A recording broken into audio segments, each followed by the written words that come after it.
All right, so you're plugged into the deep dive again. And today we're really zeroing in on something pretty specific in the world of Microsoft Intune. Yeah, it's all about updates, but we're not just talking broadly. We're going deep on a particular change that Microsoft made to how you actually see what's going on with your Windows feature updates. Feature updates, those big ones, Yeah. and this is all about getting a clearer picture of what's happening as you try to roll those updates out across your devices. Exactly. And the insight here comes straight from the source. We dug into those official Intune update notes, the ones that came out the week of March 3rd, 2025. So we're going right to the heart of things here, cutting through all the noise. And really our mission today is to understand what's the core change that Microsoft made in this Intune update. And what does it actually mean for someone out there who's managing these Windows deployments. And we want to make this practical, right? So we're going to explain how this impacts your ability to track those deployments, to really see what's happening and troubleshoot when things aren't going as planned. Okay, so let's jump right in. This update introduces a new thing, something called an update substate. I love these little technical terms, and this one is called not supported. Very descriptive. Right to the point. Yeah, so we see this in the data that Intune provides, right? But what's the big deal about this not supported label? Well, I think the real value here is the precision it brings. Before this update, when a device failed to update, things weren't always clear. You might not immediately know why it failed. Right. Like, was it a network issue? Was it something on the device itself? Was it the update itself? Exactly. A lot of potential culprits. And this new not supported substate, what it does is it specifically calls out devices that are essentially seen as invalid within Microsoft Entra ID. Okay, so Entra ID, we're talking about that identity piece. The way devices are recognized and managed within your organization. Exactly. And this is huge. This lets you instantly separate those devices that have like a fundamental identity problem from those that might be experiencing a genuine issue with the update process itself.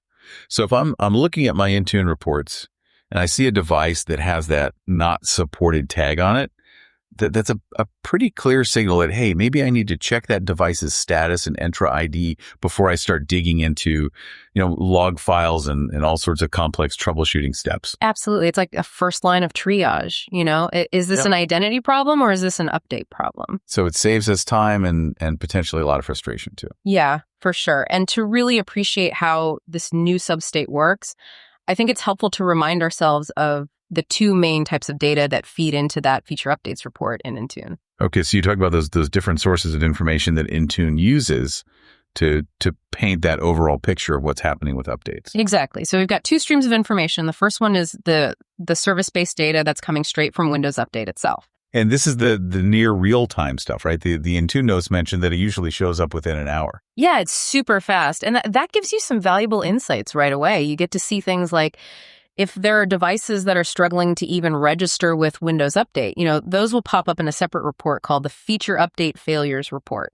Oh, that's handy. So we can catch those registration problems early on. Yeah, and you also get a sense of when Windows Update starts to offer a particular feature update to your devices, like when it becomes available to them. Okay, so that's a good high-level view. And the best part is we get all of that automatically without having to configure anything special. Yeah, no extra setup needed for that initial layer of data. Okay, so that's one side of the coin. Then we have the other side is the client-based data, and this comes directly from the Intune managed devices themselves. So this is where the devices are actually reporting back to Intune with more specifics about what's happening during the update process, right? Exactly. And this stream of data works a little differently. It's processed in batches, so it's not quite as instantaneous as the service-based data. And typically it refreshes about every 8 hours. So a bit of a delay there, but yeah, I guess that makes sense if it's gathering more granular information.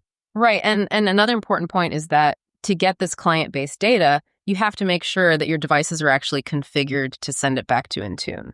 So a little bit of setup involved, but once that's done, what kind of insights does this client-side data provide? Oh, it gets into the nitty-gritty. It can tell you things like if a device didn't have enough disk space to actually install the update, which is a common problem. Oh, yeah, that definitely happens. And it can also give us that step-by-step breakdown of how the installation is progressing, right? Absolutely. It's what powers that Windows 10 feature updates organizational report so you can, track the progress of your deployments in much more detail. Okay, so we've got the fast service data and then the the slower but more detailed client-based data. Now, where does this new not supported substate fit into all of this? That's the really clever part. This new substate is actually being integrated into that service-based data stream. Oh, so that means we're going to see it much sooner. Exactly, within that quick, less than an hour time frame. So if a device is flagged as invalid in Microsoft Entra ID, you're going to know about it pretty much right away. So instead of waiting, hours for that client-side data to maybe reveal some kind of problem, we'll get an early warning signal.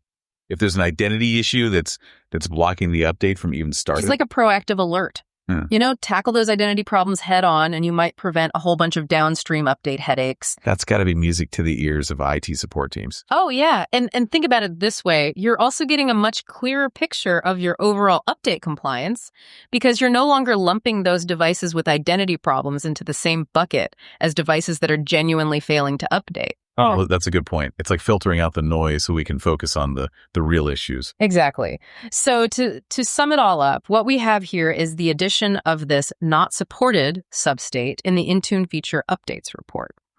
And what this does is it gives you that early warning system for devices that have Microsoft Entra ID issues that could be preventing them from updating.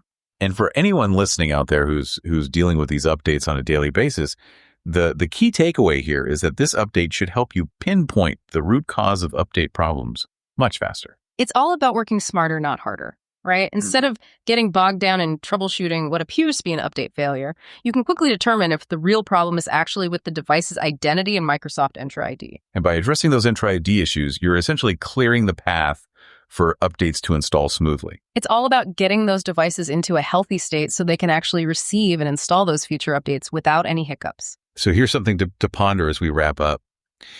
With this new level of visibility into Entra ID-related update problems, how might you adapt your existing processes for managing and troubleshooting Windows updates? Would you shift your focus? Would you prioritize certain checks or actions based on this new information? It's definitely something to consider as you refine your update strategy moving forward. Yeah, it's a valuable new piece of the puzzle. Thanks for joining us on this deep dive into the world of Intune and Windows updates. Until next time. See ya.